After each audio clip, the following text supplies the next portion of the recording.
So I've had an Eonon head unit in this truck for about a year, and I kept wanting to hook up a backup camera. Well, I finally got this real nice one that goes in here instead of down there, but I couldn't get it to work. I wired it up like it was supposed to be wired up, and it would not tell the truck to kick it over when it was in reverse.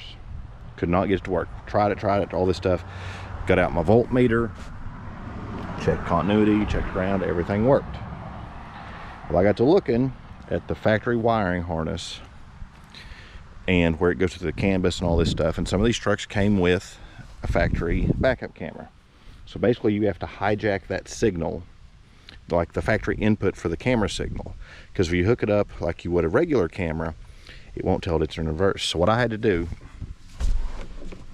is over here on the factory harness, the factory Eonon harness where it plugs in, when it comes out of the canvas decoder box, there is a brown wire. It will be pin 3 on this harness. You'll have power, ground, you'll have power for accessory, ground, and then this one, this brown wire. That is your factory trigger wire. So what you do is once you get your power ran from the reverse light back there to up here, I spaded it like this. Then once you pull it in reverse, you get your camera just like that. It's a weird thing. I ran into this on Bradley's Jeep. We didn't have to wire anything. As soon as you put it in reverse, all the factory Jeeps are the same. It triggers that thing. So the camera was already there. So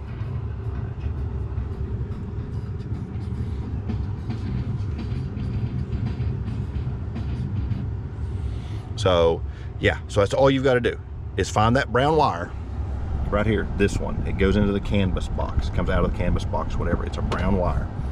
I just put that wire and this wire come in your camera together, and it worked. I'd fought this for a while.